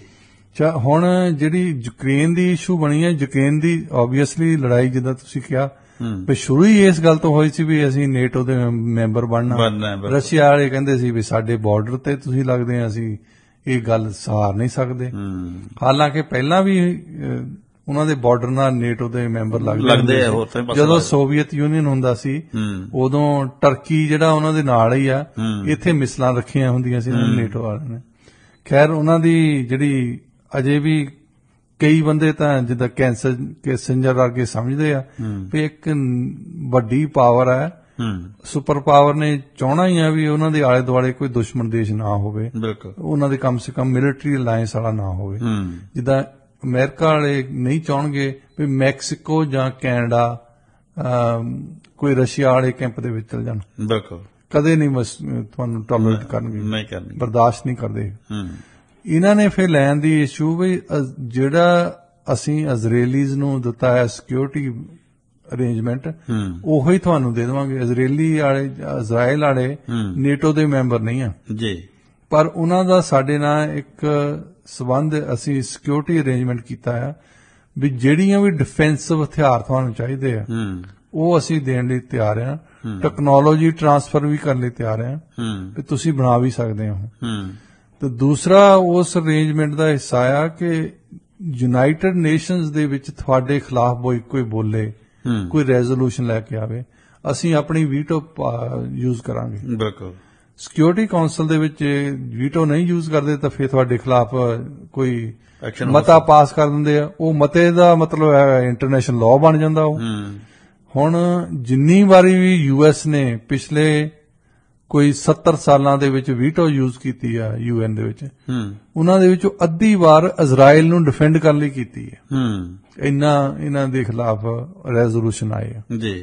ਤੇ ਯੂਕਰੇਨ ਦਾ ਮਸਲਾ ਦੂਸਰੀ ਇਸ਼ੂ ਆ ਗਿਆ, ਇੱਕ ਕਲਾਜ਼ ਹੈ ਨੇਟੋ ਦੇ ਵਿੱਚ, ਜਿਹੜਾ ਵੀ ਨੇਟੋ ਮੈਂਬਰ ਬਣਦਾ ਹੈ ਉਹਦੇ ਵਿੱਚ ਆ ਵੀ ਜੇ ਨੇਟੋ ਦੇ ਕਿਸੇ ਵੀ ਮੈਂਬਰ ਤੇ ਕੋਈ ਹਮਲਾ ਕਰੇ ਤਾਂ ਬਾਕੀ ਦੇ ਮੈਂਬਰ ਜਿਹੜੇ ਆ ਉਹ ਆਟੋਮੈਟਿਕਲੀ ਸਮਝਣਗੇ ਵੀ ਸਾਡੇ ਤੇ ਹਮਲਾ ਹੈ। ਬਿਲਕੁਲ। ਤੇ ਉਹਦੀ ਡਿਫੈਂਸ ਲਈ ਜਾਣਗੇ। ਸੋ ਜੇ ਯੂਕਰੇਨ ਤੇ ਇਸ ਵੇਲੇ ਉਹਨੂੰ ਐਡਮਿਟ ਕਰ ਲੈਣ ਤੇ ਆਟੋਮੈਟਿਕਲੀ ਰਸ਼ੀਆ ਦੇ ਨਾਲ ਇਹਨਾਂ ਦੀ ਲੜਾਈ ਲੱਗ ਗਈ। ਬਿਲਕੁਲ। ਕਿਉਂਕਿ ਉਹਨਾਂ ਦੀ ਲੜਾਈ ਲੱਗੀ ਹੈ ਆਲਰੇਡੀ। ਤਾਂ ਇਸ ਦੌਰਾਨ ਜੇ ਕੱਲ ਨੂੰ ਰਸ਼ੀਆ ਵਾਲੇ ਕੋਈ ਤਬਾਹੀ ਲਿਆਉਣ, ਉੱਥੇ ਕੋਈ ਨਿਊਕਲੀਅਰ ਹਥਿਆਰ ਵਰਤ ਲੈਣ ਯੂਕਰੇਨ ਤੇ, ਅਮਰੀਕਾ ਨੂੰ ਪਤਾ ਵੀ ਜਾਂ ਤਾਂ ਸਾਨੂੰ ਰਿਐਕਸ਼ਨ ਦੇਣਾ ਪਊਗਾ, ਨਹੀਂ ਤਾਂ ਸਾਡਾ ਪ੍ਰਭਾਵ ਘਟ ਜਾਊਗਾ। ਗਿੱਦੜ ਭਮਕੀਆਂ ਰਹਿ ਗਈਆਂ। ਅਸੀਂ ਆਪਣੀ ਕਲਾਸ ਤਾਂ ਸਾਡੀ ਇਹ ਆ ਵੀ ਜਿਹੜੇ ਸਾਡੇ ਮੈਂਬਰ ਤੇ ਹਮਲਾ ਕੀਤਾ ਕਿਸੇ ਨੇ, ਉਸ ਹਮਲੇ ਤੋਂ ਸਾਨੂੰ ਸਾਰਿਆਂ ਨੂੰ ਜਵਾਬੀ ਕਾਰਵਾਈ ਕਰਨੀ ਚਾਹੀਦੀ ਹੈ। ਇਹਦਾ ਮਤਲਬ ਸਾਰੀ ਨੇਟੋ ਲੜਾਈ 'ਚ ਲੱਗੂਗੀ। ਤੇ ਉਹ ਤੋਂ ਡਰਦੇ ਇਹ ਉਹਨਾਂ ਨੂੰ ਸੁਝਾਅ ਦੇ ਰਹੇ ਆ ਵੀ ਸਿਕਿਉਰਿਟੀ ਤੁਹਾਡੀ ਜਿੱਦਾਂ ਅਸੀਂ ਇਜ਼ਰਾਈਲ ਨਾਲ ਅਰੇਂਜਮੈਂਟ ਕੀਤਾ ਹੈ ਉਦਾਂ ਦਾ ਕਰ ਦੇਵਾਂਗੇ, ਪਰ ਤੁਸੀਂ ਹਾਲੇ ਆਹ ਗੱਲ ਨਾ ਕਰੋ। ਹਾਲਾਂਕਿ ਦੇਖੋ ਹੋਰ ਮੁਲਕ ਹੈਗੇ ਆ ਜਿਹੜੇ ਲੂਤੀ ਲਾਉਣ ਲਈ ਤਿਆਰ ਆ। ਜਰਮਨਸ ਵੀ ਕੌਸ਼ੀਅਸ ਆ, ਹੰਗਰੀ ਵਾਲੇ ਕੌਸ਼ੀਅਸ ਆ, ਈਵਨ ਫਰਾਂਸ ਵਾਲੇ ਵੀ ਕੌਸ਼ੀਅਸ, ਵੱਡੇ ਵੱਡੇ ਮੈਂਬਰ ਜਿਹੜੇ ਕੌਸ਼ੀਅਸ ਆ ਵੀ ਤੁਸੀਂ ਇਸ ਹੱਦ ਤਾਈਂ ਨਾ ਜਾਓ। ਯੂਕਰੇਨ ਨੂੰ ਜੇ ਅਸੀਂ ਨੇਟੋ ਸ਼ਾਮਲ ਕਰ ਲਿਆ ਤਾਂ ਇਹ ਬਹੁਤ ਸਾਡੇ ਲਈ ਮੁਸ਼ਕਲ ਹੋ ਜਾਣਾ। ਤੇ ਹੁਣ ਜੋ ਬਾਈਡਨ ਨੇ ਇੰਟਰਵਿਊ ਦਿੱਤੀ ਸੀ, ਉਹਨਾਂ ਨੇ ਕਿਹਾ ਵੀ ਉਨਾ ਚਿਰ ਨਹੀਂ ਜਿੰਨਾ ਚਿਰ ਲੜਾਈ ਲੱਗੀ ਹੈ। ਇਹਦਾ ਮਤਲਬ ਸਿੱਧਾ ਹੀ ਹੈ ਵੀ ਅਸੀਂ ਬਚਦੇ ਹਾਂ ਲੜਾਈ ਤੋਂ। ਜਿਸ ਦਿਨ ਉਹਨਾਂ ਨੇ ਸਾਈਨ ਕਰ ਲਿਆ ਤਾਂ ਲੜਾਈ ਫਿਰ ਮਤਲਬ ਨੇਟੋ ਨਾਲ ਹੋਊਗੀ, ਨੇਟੋ ਨਾਲ ਹੋਊਗੀ ਲੜਾਈ, ਤਾਂ ਫਿਰ ਇਹ ਉੱਥੇ ਫੌਜਾਂ ਭੇਜਣਗੇ। ਜੇ ਨਿਊਕਲੀਅਰ ਹਥਿਆਰਾਂ ਨਾਲ ਲੜਾਈ ਹੋ ਗਈ ਤਾਂ ਕੀ ਇੱਕ ਦੂਜੇ ਨੂੰ ਤਬਾਹ ਕਰਨਗੇ?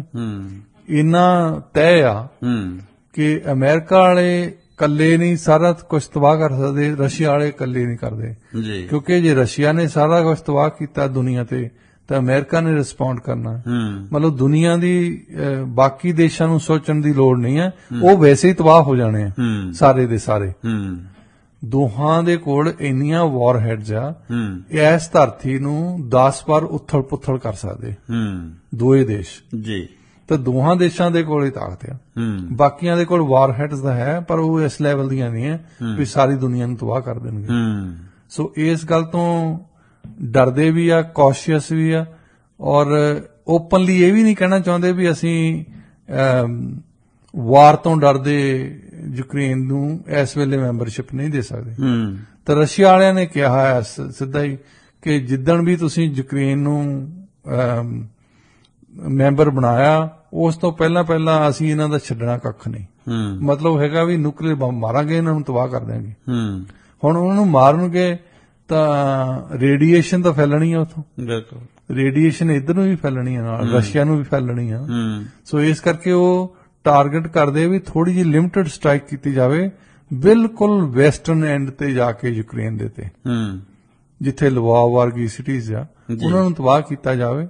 ਕਿਉਂਕਿ ਹੌਲੀ ਹੌਲੀ ਜੇ ਰੇਡੀਏਸ਼ਨ ਆਵੇ ਵੀ ਤਾਂ ਇਹਨੂੰ ਟਾਈਮ ਲੱਗੇ, ਜਾਨੂੰ ਅਸੀਂ ਬੰਦੋਬਸਤ ਕਰ ਲਵਾਂਗੇ। ਬਿਲਕੁਲ। ਸੋ ਡਾਕਟਰ ਸਾਹਿਬ, ਅਗਲੀ ਖਬਰ ਵੱਲ ਵਧਦੇ ਹਾਂ। ਨੀਦਰਲੈਂਡ ਦੀ ਕੋਲੀਸ਼ਨ ਸਰਕਾਰ 'ਚ ਅਜਿਹਾ ਕੀ ਵਾਪਰਿਆ ਕਿ ਪ੍ਰਧਾਨ ਮੰਤਰੀ ਮਾਰਕ ਰੂਟੇ ਨੂੰ ਅਸਤੀਫਾ ਦੇਣਾ ਪੈ ਗਿਆ ਜੀ? ਉੱਥੇ ਆਹ ਇਸ਼ੂ ਚੱਲਦੀ ਜਿਹੜੀ ਬਾਕੀ ਦੇਸ਼ਾਂ ਦੇ ਵਿੱਚ ਬਹੁਤ ਚੱਲਦੀ ਹੈ ਅੱਜ ਕੱਲ, ਮਾਈਗ੍ਰੇਸ਼ਨ ਬਹੁਤ ਹੋ ਰਹੀ ਹੈ ਜੀ। ਮਾਈਗ੍ਰੇਸ਼ਨ ਦੇਖੋ, ਦੁਨੀਆ ਭਰ ਦੇ ਵਿੱਚ ਕੌਨਫਲਿਕਟ ਹੈਗੇ ਆ। ਦੁਨੀਆ ਦੇ ਵਿੱਚ ਕਈ ਜਗ੍ਹਾ ਤੇ ਇਕਨੋਮੀਜ਼ ਉਹਨਾਂ ਦੀਆਂ ਢਹਿ ਦੀ ਹੋ ਰਹੀਆਂ, ਜਿੱਥੇ ਲੋਕੀ ਛੱਡ ਕੇ ਦੂਜੇ ਪਾਸੇ ਜਾ ਰਹੇ।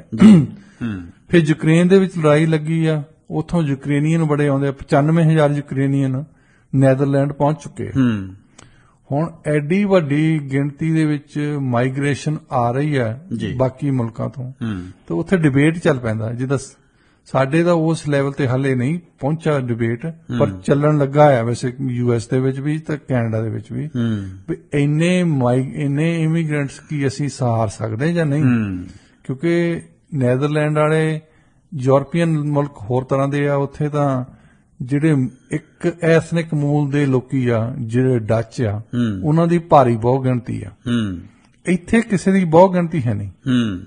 ਇੱਥੇ ਬੜੀ ਹੱਦ ਜਿਹੜੀ ਫ੍ਰੈਂਚ ਦੀ ਬਹੁਤ ਗਿਣਤੀ ਕਿਊਬੈਕ ਦੇ ਵਿੱਚ ਆ, ਬਾਕੀ ਇੰਗਲਿਸ਼ ਕੈਨੇਡੀਅਨ ਹੋਣਗੇ, ਪਰ ਕੋਈ ਵੀ ਇੱਕ ਐਥਨਿਕ ਗਰੁੱਪ ਕੈਨੇਡਾ ਦੇ ਵਿੱਚ 50% ਮੈਜੋਰਟੀ ਆ ਹੈ ਨਹੀਂ। ਜਿਹੜੀ ਕਿ ਯੂਰਪੀਅਨ ਮੁਲਕਾਂ ਦੇ ਵਿੱਚ ਇਹ ਗੱਲ ਨਹੀਂ ਹੈ। ਫਰਾਂਸ ਦੇ ਵਿੱਚ ਫ੍ਰੈਂਚ ਮੈਜੋਰਟੀ ਆ, UK ਦੇ ਵਿੱਚ ਇੰਗਲਿਸ਼ ਮੈਜੋਰਟੀ ਆ, ਨੈਦਰਲੈਂਡ ਦੇ ਵਿੱਚ ਡੱਚ ਮੈਜੋਰਟੀ ਆ, ਜਰਮਨ ਦੇ ਵਿੱਚ ਜਰਮਨ ਮੈਜੋਰਟੀ ਆ, ਭਾਰੀ ਮੈਜੋਰਟੀ ਮਤਲਬ 90% 95% ਜੀ। ਤਾਂ ਉਹਨਾਂ ਨੂੰ ਹੁਣ ਡੀਲ ਕਰਦੇ ਆ। ਇੱਕ ਪਾਸੇ ਪ੍ਰੈਸ਼ਰ ਪਾਇਆ US ਨੇ ਵੀ ਕਮ ਸੇ ਕਮ ਯੂਕਰੇਨੀਅਨ ਨੂੰ ਤੁਸੀਂ ਨਾ ਨਹੀਂ ਕਰ ਸਕਦੇ। ਦੇਖੋ ਰੈਫਿਊਜੀ ਆਉਂਦੇ ਆ, ਉਹਨਾਂ ਨੂੰ ਰੱਖਣਾ ਹੀ ਰੱਖਣਾ ਤੁਸੀਂ। ਇਹ ਫਸ ਗਏ, ਹੁਣ ਇਹਨਾਂ ਨੂੰ ਨਾ ਵੀ ਕਰਨ ਜੋਗੇ ਨਹੀਂ। ਦੂਜੇ ਪਾਸੇ ਜਿਹੜੇ ਮਿਡਲ ਈਸਟ ਤੋਂ ਜਾਂ ਅਫਰੀਕਾ ਤੋਂ ਆਉਂਦੇ ਆ, ਉਹਨਾਂ ਨੂੰ ਭਾਵੇਂ ਕੋਸ਼ਿਸ਼ ਤਾਂ ਹੁੰਦੀ ਆ ਇਹਨਾਂ ਦੀ ਕਿ UN ਦੇ ਨੂੰ ਕਿਹਾ ਜਾਵੇ ਕਿ ਇਹਨਾਂ ਨੂੰ ਰਾਹ 'ਚ ਹੀ ਰੋਕੋ ਜਾਂ ਇਹਨਾਂ ਦੇ ਕੈਂਪ ਬਣਾਏ ਜਾਣ, ਪਰ ਬਹੁਤ ਬੰਦੇ ਆ ਜਿਹੜੇ ਫੇਰ ਵੀ ਆਈ ਜਾਂਦੇ ਆ। ਪਿੱਛੇ ਜੇ ਪਾਕਿਸਤਾਨ ਵਾਲਿਆਂ ਦੀ ਇੱਕ ਫੈਰੀ ਡੁੱਬ ਗਈ ਸੀ ਉੱਥੇ ਗ੍ਰੀਸ ਦੇ ਵਿੱਚ ਜੀ, 250-300 ਬੰਦਾ ਉੱਥੇ ਮਰ ਗਿਆ। ਹੁਣ ਕੀ ਕਰੋਗੇ ਬੰਦਿਆਂ ਨੂੰ, ਜਿੱਥੇ ਹਿਊਮਨ ਸਮਗਲਿੰਗ ਹੋ ਰਹੀ ਹੈ। ਬਿਲਕੁਲ। ਤੇ ਉੱਥੇ ਉਹਨਾਂ ਨੂੰ ਲਿਮਿਟਡ ਕਰਨ ਲਈ, ਉਹਨਾਂ ਨੂੰ ਬੰਦ ਕਰਨ ਲਈ ਜਿਹੜੀ ਕੋਲੀਸ਼ਨ ਆ, ਨੈਦਰਲੈਂਡ ਦੇ ਵਿੱਚ ਕੋਲੀਸ਼ਨ ਸੀ ਨਾ ਜੀ, ਕੋਲੀਸ਼ਨ ਦੇ ਵਿੱਚ ਬਾਕੀ ਪਾਰਟੀਆਂ ਇਸ ਗੱਲ ਨਾਲ ਸਹਿਮਤ ਨਹੀਂ ਸੀ ਵੀ ਇਹ ਬੰਦੇ ਆਈ ਜਾਣ ਵੀ ਇਹਨਾਂ ਨੂੰ ਕੋਈ ਤਰੀਕਾ ਹੈ, ਇਹਨਾਂ ਨੂੰ ਬੰਦ ਕਰੋ। ਬੰਦ ਕਿੱਦਾਂ ਕਰੋ? ਜੇ ਤੁਸੀਂ ਨਾ ਕਰਦੇ ਆ ਫਿਰ ਯੂਰਪੀਅਨ ਯੂਨੀਅਨ ਵਾਲੇ ਕਮਿਸ਼ਨ ਵਾਲੇ ਰੌਲਾ ਪਾਉਂਦੇ ਆ ਜੀ ਵੀ ਅਸੀਂ ਸਾਰੇ ਹੀ ਮੈਂਬਰ ਆ, 27 ਦੇ 27 ਮੈਂਬਰ। ਇਹ ਤਾਂ ਜਦੋਂ ਇੱਕ ਜਗ੍ਹਾ ਤੇ ਆ ਜਾਂਦੇ ਆ ਤਾਂ 27 ਮੁਲਕਾਂ ਦੇ ਵਿੱਚੋਂ ਜਿਹੜੇ ਵੀ ਮੁਲਕ ਨੂੰ ਮਰਜ਼ੀ ਚੁਣਨ ਅਸੀਂ ਨਾ ਨਹੀਂ ਕਰ ਸਕਦੇ ਜੀ। ਜੇ ਇਕੱਲਾ ਨੈਦਰਲੈਂਡ ਕਰਦਾ ਬਾਕੀ 26 ਨੇ ਵੀ ਰੌਲਾ ਪਾਉਣਾ ਨਾ। ਬਿਲਕੁਲ।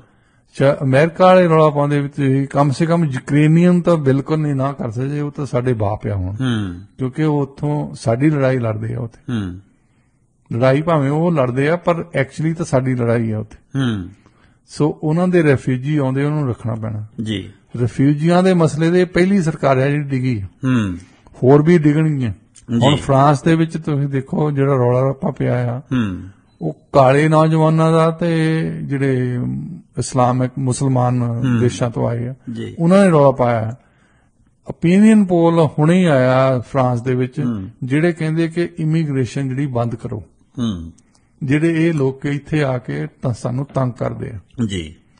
ਤੇ ਜਿੱਥੇ ਜਿੱਥੇ ਵੀ ਇਮੀਗ੍ਰੈਂਟਸ ਕੋਈ ਨਾ ਕੋਈ ਪੰਗਾ ਪਾਉਂਦੇ, ਕੋਈ ਨਾ ਕੋਈ law and order the situation ਆਉਂਦੀ ਹੈ ਜੀ, ਉਹਨਾਂ ਦੇਸ਼ਾਂ ਦੇ ਵਿੱਚ ਇਮੀਗ੍ਰੇਸ਼ਨ ਦੇ ਖਿਲਾਫ ਲੋਕਾਂ ਨੇ ਹੋਣਾ ਹੀ ਹੋਣਾ। ਖਾਸ ਤੌਰ ਤੇ ਜਿੱਥੇ ਜਦੋਂ ਰਿਸੈਸ਼ਨ ਆ ਜਾਂਦਾ, ਇੱਥੇ ਤਾਂ ਇਹ ਰਿਸੈਸ਼ਨ ਵੀ ਨਹੀਂ ਆਇਆ, ਲੋਕੀ ਉਦਾਂ ਹੀ ਨੰਬਰਾਂ ਤੋਂ ਡਰ ਗਏ ਜੀ। ਸੋ ਕੋਲੀਸ਼ਨ ਟੁੱਟ ਗਈ, ਉਹਨਾਂ ਨੂੰ ਅਸਤੀਫਾ ਦੇਣਾ ਪਿਆ ਜੀ ਜੀ। ਸੋ ਡਾਕਟਰ ਸਾਹਿਬ ਸਾਡਾ ਸਮਾਂ ਵੀ ਘਟਦਾ ਜਾਂਦਾ, ਔਰ ਮੈਂ ਤੁਹਾਡੇ ਤੋਂ ਖਬਰ ਲੈਣੀ ਚਾਹੁੰਦਾ ਸੀ ਕਿ ਬੜੀ ਇੱਕ ਅਜੀਬ ਜੀ ਗੱਲ ਹੈ ਕਿ ਦੋ ਸੁਪਰ ਪਾਵਰਾਂ ਜਿਹੜੀਆਂ ਇੱਕ ਪਾਸੇ ਤਾਂ ਇਹਨਾਂ ਦੀ ਖਹਿਬਾਜ਼ੀ ਕਰਕੇ ਪੂਰਾ ਵਿਸ਼ਵ ਜਿਹੜਾ ਹੈ ਉਹ ਖਤਰੇ ਦਾ ਮਹਿਸੂਸ ਕਰ ਰਿਹਾ, ਰੂਸ ਤੇ ਅਮਰੀਕਾ ਦੇ ਵਿੱਚ। ਇੱਕ ਪਾਸੇ ਇਹਨਾਂ ਦਾ ਜਿਹੜਾ ਵਪਾਰ ਹੈ ਉਹ ਆਪਸ ਵਿੱਚ ਉਵੇਂ ਚੱਲੀ ਜਾਂਦਾ, ਉਵੇਂ ਨਹੀਂ ਚੱਲੀ ਨਹੀਂ ਜਾਂਦਾ, ਬਲਕਿ ਅੱਗੇ ਨਾਲੋਂ ਦੁੱਗਣਾ ਹੋ ਗਿਆ ਜੀ। ਅਮਰੀਕਾ ਨੇ ਜਿਹੜੀ ਇਹਨਾਂ ਦਾ ਦੇਖੋ ਹਾਥੀ ਦੇ ਦੰਦ ਦਿਖਾਉਣ ਵਾਲੇ ਹੋਰ ਹੁੰਦੇ ਆ ਜੀ, ਖਾਣ ਵਾਲੇ ਹੋਰ ਹੁੰਦੇ ਆ ਜੀ। ਹੁਣ ਅਮਰੀਕਾ ਵਾਲਿਆਂ ਨੇ ਜਦੋਂ ਪਿਛਲੇ ਸਾਲ ਰਸ਼ੀਆ ਵਾਲੇ ਫਰਟੀਲਾਈਜ਼ਰ ਬਹੁਤ ਬਣਾਉਂਦੇ ਆ ਜੀ, ਕੀ ਕਹਿੰਦੇ ਖਾਦਾਂ ਜੀ, ਹਾਂ ਖਾਦ ਬਹੁਤ ਬਣਾਉਂਦੇ ਆ, ਤੇ ਉਹਨਾਂ ਦੀ ਖਾਦ ਇੰਪੋਰਟ ਕਰਦੇ ਆ ਅਮਰੀਕਾ ਦੇ ਵਿੱਚ। ਤੇ ਚਲੋ ਹੋਰ ਵੀ ਚੀਜ਼ਾਂ ਬਣਾਉਂਦੇ ਆ, ਪਰ ਖਾਦ ਤੇ ਬਹੁਤ ਡਿਪੈਂਡੈਂਟ ਹੈ। ਇਹਨਾਂ ਦੇ ਵਿੱਚ ਅਮਰੀਕਾ ਦੇ ਵਿੱਚ ਐਗਰੀਕਲਚਰ ਵੀ ਬਹੁਤ ਵੱਡੇ ਪੈਮਾਨੇ ਤੇ ਹੁੰਦੀ ਹੈ। ਇਹਨਾਂ ਦੇ ਐਗਰੀਕਲਚਰ ਸੈਕਟਰ ਵਾਲਿਆਂ ਨੇ ਕਿਹਾ ਵੀ ਜੇ ਅਸੀਂ ਖਾਦ ਬੰਦ ਕਰਤੀ ਤਾਂ ਇਹਨਾਂ ਨੇ ਰੌਲਾ ਪਾਉਣ ਲੱਪਣਾ, ਇੱਥੇ ਕਿਸਾਨਾਂ ਨੇ ਸਾਡੇ ਖਿਲਾਫ ਹੋ ਜਾਣਾ, ਫਾਰਮਰਸ ਨੇ। ਇਹਨਾਂ ਨੇ ਐਗਜ਼ੈਂਪਸ਼ਨ ਦੇ ਦਿੱਤੀ ਕਿ ਠੀਕ ਹੈ, ਕੋਈ ਗੱਲ ਨਹੀਂ, ਖਾਦਾਂ ਆਈ ਜਾਣ। ਹੁਣ ਆ ਜਿਹੜੇ ਅੰਕੜੇ ਬਲੂਮਬਰਗ ਨੇ ਪੇਸ਼ ਕੀਤੇ, ਇਹਨਾਂ ਦੀ ਏਜੰਸੀ ਆ ਉਹ ਜੀ, ਉਹ ਕਹਿੰਦੇ ਆ ਕਿ ਅਪ੍ਰੈਲ ਨਾਲੋਂ ਮਈ ਦਾ ਵਪਾਰ ਦੁੱਗਣਾ ਹੋ ਗਿਆ। ਇਹਨਾਂ ਦੇ ਆਪਣੇ ਅੰਕੜੇ ਆ ਜੀ, ਜਿਹੜਾ ਸਟੇਟ ਡਿਪਾਰਟਮੈਂਟ ਇਸ਼ੂ ਕਰਦਾ ਆ। ਅਪ੍ਰੈਲ ਇੱਕ ਮਹੀਨੇ ਦੇ ਵਿੱਚ ਦੁੱਗਣਾ ਹੋ ਗਿਆ। ਇਹਦਾ ਮਤਲਬ ਵੀ ਜਿਹੜੀਆਂ ਚੀਜ਼ਾਂ ਇਹਨਾਂ ਨੂੰ ਚਾਹੀਦੀਆਂ ਹੁੰਦੀਆਂ ਉਹਨਾਂ ਵਪਾਰ ਕਰੀ ਜਾਂਦੇ ਆ, ਜਿਹੜੀਆਂ ਇਹਨਾਂ ਨੂੰ ਨਹੀਂ ਚਾਹੀਦੀਆਂ ਉਹ ਤੇ ਕਹਿੰਦੇ ਸੈਂਕਸ਼ਨ ਲਾ ਦਿਓ, ਜਿਨ੍ਹਾਂ ਤੇ ਸਰਦਾ ਉਹਨਾਂ ਤੇ ਸੈਂਕਸ਼ਨ ਲਾ ਦਿਓ। ਸੋ ਚੀਨ ਨਾਲ ਵੀ ਏਦਾਂ ਹੀ ਕਰਦੇ ਆ, ਚੀਨ ਦੇ ਨਾਲ ਰੌਲਾ ਰੱਪਾ ਪਾਉਂਦੇ ਆ। ਜੇ ਤੁਸੀਂ ਇਹਨਾਂ ਦੇ ਪ੍ਰੋਪੇਗੈਂਡੇ 'ਚ ਵਿਸ਼ਵਾਸ ਕਰਦੇ ਆ ਤਾਂ ਚੀਨ ਵਾਲੇ ਸਮਝ ਲਓ ਵੀ ਰਾਵਣ ਆ, ਰਾਵਣ ਨੂੰ ਮੂੰਹ ਨਾ ਲਾਓ, ਰਾਵਣ ਨੂੰ ਸਭ ਤੋਂ ਵੱਡਾ ਜਿਹੜਾ ਵਪਾਰ ਆ ਉਹ ਚੀਨ ਵਾਲਿਆਂ ਨਾਲ। ਜੇ ਅਮਰੀਕਨ ਲੋਕਾਂ ਦਾ ਇੱਕ ਸਰਵੇ ਕੀਤਾ ਸੀ ਇਹਨਾਂ ਨੇ ਕਿ ਉਹ ਕਹਿੰਦੇ ਤੁਸੀਂ ਵੈਸੇ ਵੀ ਕਿਸੇ ਵੀ ਸਟੋਰ ਦੇ ਵਿੱਚ ਆ ਕੇ ਦੇਖੋ, ਹਰ ਇੱਕ ਚੀਜ਼ ਤੇ ਲਿਖਿਆ ਹੁੰਦਾ made in China, made in China. ਹੁਣ ਪਰਸੈਂਟੇਜ ਉਹਨਾਂ ਨੇ ਇਹ ਤਾਂ ਦੱਸੀ ਨਹੀਂ ਵੀ ਕਿੰਨੇ ਪਰਸੈਂਟ ਸਾਡੇ ਐਕਚੁਅਲੀ ਮੇਡ ਇਨ ਚਾਈਨਾ ਚੀਜ਼ਾਂ ਆ, ਪਰ ਸਰਵੇ ਦੇ ਵਿੱਚ ਅਮਰੀਕਨ ਲੋਕੀ ਵਿਸ਼ਵਾਸ ਕਰਦੇ ਆ ਵੀ ਅੱਧੀਆਂ ਚੀਜ਼ਾਂ ਸਾਡੇ ਜਿਹੜੀਆਂ ਉਹ ਚਾਈਨਾ ਦੀਆਂ ਬਣੀਆਂ ਆ ਜੀ। ਹਾਲਾਂਕਿ ਰਿਐਲਿਟੀ ਹੈ, ਇਹ ਗੱਲ ਠੀਕ ਨਹੀਂ ਆ, ਪਰ ਕਿਉਂਕਿ ਛੋਟੀਆਂ ਛੋਟੀਆਂ ਚੀਜ਼ਾਂ ਜਿਹੜੀਆਂ ਖਰੀਦਦੇ ਆ ਲੋਕੀ ਉਹ ਵਾਕਿਆ ਹੀ ਮੇਡ ਇਨ ਚਾਈਨਾ ਹੁੰਦੀਆਂ। ਬਿਲਕੁਲ। ਹੁਣ ਕ੍ਰਿਸਮਸ ਦੌਰਾਨ ਲੋਕਾਂ ਨੇ ਛੋਟੇ ਛੋਟੇ ਖਿਡੌਣੇ ਲੈਣੇ ਆ, ਉਹ ਤਕਰੀਬਨ ਸਾਰੇ ਚੀਨ ਦੇ ਬਣੇ ਹੁੰਦੇ, ਇਸ ਤੋਂ ਪਹਿਲਾਂ ਤਾਈਵਾਨ ਦੇ ਬਣੇ ਹੁੰਦੇ। ਬਿਲਕੁਲ ਬਿਲਕੁਲ। ਵਪਾਰ ਵੀ ਕਰੀ ਜਾਂਦੇ ਆ ਤੇ ਰੌਲਾ ਵੀ ਪਾਈ ਜਾਂਦੇ ਆ। ਚੀਨ ਦਾ ਹੁਣ ਬਾਬੇ ਨਾਨਕ ਨਾਲ ਤਾਂ ਕੋਈ ਸੰਬੰਧ ਨਹੀਂ ਗਿਆ, ਤੇ ਉੱਥੇ ਬਾਬੇ ਨਾਨਕ ਦੀਆਂ ਤਸਵੀਰਾਂ ਵੀ ਉੱਥੇ ਬਣ ਕੇ ਤੇ ਸਾਡੇ ਤੇ ਜਾਈ ਜਾਂਦੀਆਂ ਜੀ। ਉੱਥੇ ਉਹਨਾਂ ਨੇ ਤਰੀਕਾ ਲੱਭਿਆ ਵੀ ਸਸਤੀਆਂ ਬਣਾਓ ਔਰ ਵੱਡੇ ਪੱਧਰ ਤੇ ਬਣਾਓ, ਤੇ ਉਹਨਾਂ ਤੁਸੀਂ ਕੰਪੀਟ ਨਹੀਂ ਕਰ ਸਕਦੇ। ਮੈਂ ਹੈਰਾਨ ਸੀ ਕਿ ਇੱਕ ਵਾਰੀ ਮੈਨੂੰ ਕੋਈ ਬੰਦਾ ਨੇ ਕਿਹਾ ਪਿੰਡ ਦੇ ਵਿੱਚ, ਮੈਨੂੰ ਸਾਈਕਲ ਲੈ ਦੇ, ਕਹਿੰਦਾ। ਮੈਂ ਕਿਹਾ ਯਾਰ ਕੋਈ ਵੱਡੀ ਗੱਲ ਨਹੀਂ ਹੈ, ਸਾਈਕਲ ਲੈ ਦਿੰਦੇ। ਅਸੀਂ ਸਾਈਕਲ ਲੈਣ ਚਲ ਗਏ, ਜਿਹੜਾ ਤਾਂ ਇੰਡੀਆ ਦਾ ਸਾਈਕਲ ਸੀ ਉਹ ਮਹਿੰਗਾ ਸੀ, ਜਿਹੜਾ ਚੀਨ ਦਾ ਉਹ ਬੜਾ ਦੇਖਣ ਨੂੰ ਵੀ ਚੰਗਾ ਲੱਗਦਾ, ਉਹਨੂੰ ਬੜਾ ਕਈ ਗੀਅਰ ਪਾਏ ਆ, ਕਈ ਕੁਛ ਕੀਤਾ, ਉਹ ਸਸਤਾ ਸੀ। ਬਿਲਕੁਲ। ਉਹਨੇ ਵੈਸੇ ਇੰਡੀਆ ਵਾਲਾ ਲਿਆ, ਕਹਿੰਦਾ ਕਿ ਇੰਡੀਆ ਵਾਲੇ ਤੇ ਜਿੱਦਾਂ ਸਮਾਨ ਲੱਦਣਾ ਸੌਖਾ ਹੁੰਦਾ, ਮਜ਼ਬੂਤੀ ਹੈ, ਤੇ ਐਕਚੁਅਲੀ ਜਿਹੜਾ ਚਲਾਉਣ ਲਈ ਉਹ ਚੀਨ ਵਾਲਾ ਵਧੀਆ ਸੀ, ਪਰ ਉਹ ਸਸਤਾ ਸੀ। ਇੰਡੀਆ ਵਾਲੇ ਸਾਈਕਲ ਨਾਲੋਂ ਚੀਨ ਦਾ ਸਾਈਕਲ ਸਸਤਾ ਸੀਗਾ। ਪਰ ਉਹ ਦਿਮਾਗ ਦੇ ਵਿੱਚ ਇਹ ਵੀ ਮੈਂ ਤਾਂ ਇਹਨੂੰ ਵਰਤਣਾ ਆ ਕੋਈ ਸਮਾਨ ਲਿਜਾਣ ਨੂੰ ਇੱਧਰ ਉੱਧਰ, ਤਾਂ ਉਹ ਲਈ ਇੰਡੀਆ ਦੇ ਸਾਡੇ ਐਟਲਸ ਵਾਲਿਆਂ ਦੇ ਵਧੀਆ ਹੁੰਦੇ ਜੀ। ਸੋ ਡਾਕਟਰ ਸਾਹਿਬ, ਅਗਲੀ ਖਬਰ ਸਾਡੀ ਹੈਗੀ ਕਿ ਇਹ ਜਿਹੜੀ ਇੱਕ ਸਰਚ ਰਿਪੋਰਟ ਆਈ ਹੈ ਉਹਦੇ ਮੁਤਾਬਕ ਜ਼ਿਆਦਾਤਰ ਜਿਹੜੇ ਅਮਰੀਕਨ ਹੈ ਉਹ ਚਾਹੁੰਦੇ ਆ ਵੀ ਜਿਹੜਾ ਕੋਈ ਬਜ਼ੁਰਗ ਜਿਹੜਾ ਸਾਡਾ ਰਾਸ਼ਟਰਪਤੀ ਜਾਂ ਅਗਵਾਈ ਜਿਹੜੀ ਦੇਸ਼ ਦੀ ਹੈ ਉਹ ਕਿਸੇ ਬਜ਼ੁਰਗ ਦੇ ਹੱਥ ਨਹੀਂ ਹੋਣੀ ਚਾਹੀਦੀ। ਇਹਦਾ ਕੀ ਮਤਲਬ ਹੈ ਜੀ?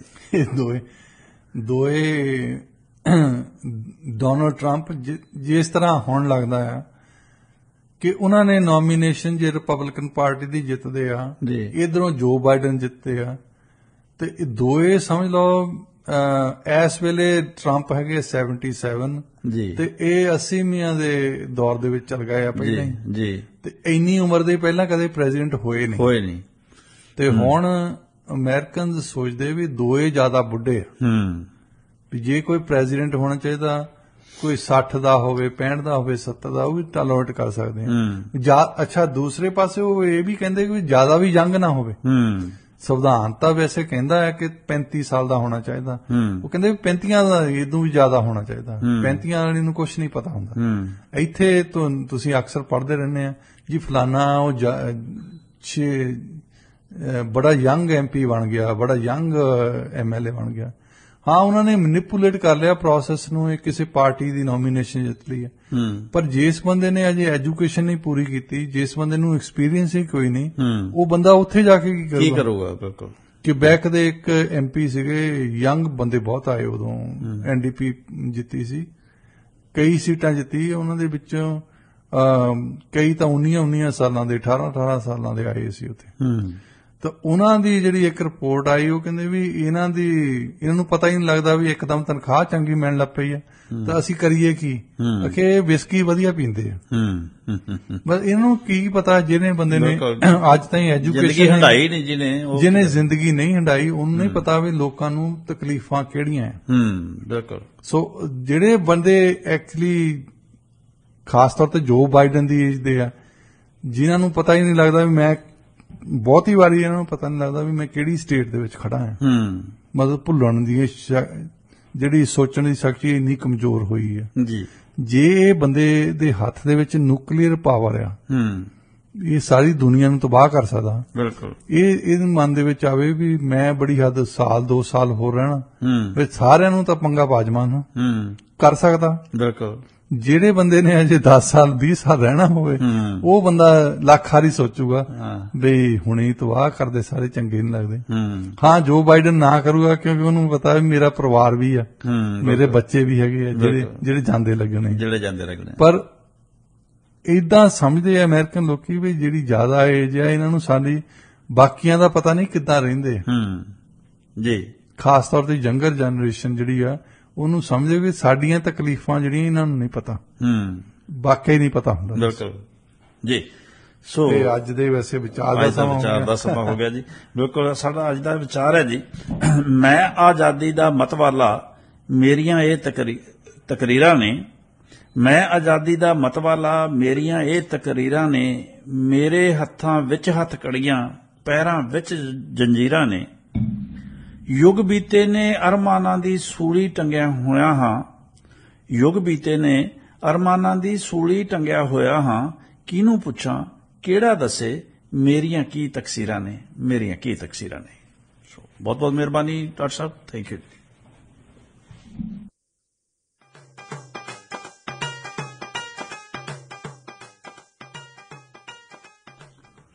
ਸੋ ਇਸ ਦੇ ਨਾਲ ਹੀ ਪ੍ਰੋਗਰਾਮ ਦੀ ਸਮਾਪਤੀ ਦਾ ਸਮਾਂ ਹੋ ਗਿਆ। ਮੈਨੂੰ ਬਲਦੇਵ ਸਿੰਘ ਭਾਮ ਨੂੰ ਦਿਓ ਇਜਾਜ਼ਤ। ਕੱਲ ਫਿਰ ਪ੍ਰੋਗਰਾਮ ਪੰਜਾਬੀ ਆਵਾਜ਼ ਦੇ ਵਿੱਚ ਤੁਹਾਡੇ ਫਿਰ ਰੂਬਰੂ ਹੋਵਾਂਗੇ। ਸੋ ਤਦ ਤੱਕ ਲਈ ਦਿਓ ਇਜਾਜ਼ਤ। ਜਿਉਂਦੇ ਵਾਸਤੇ ਰਹੋ ਜੀ।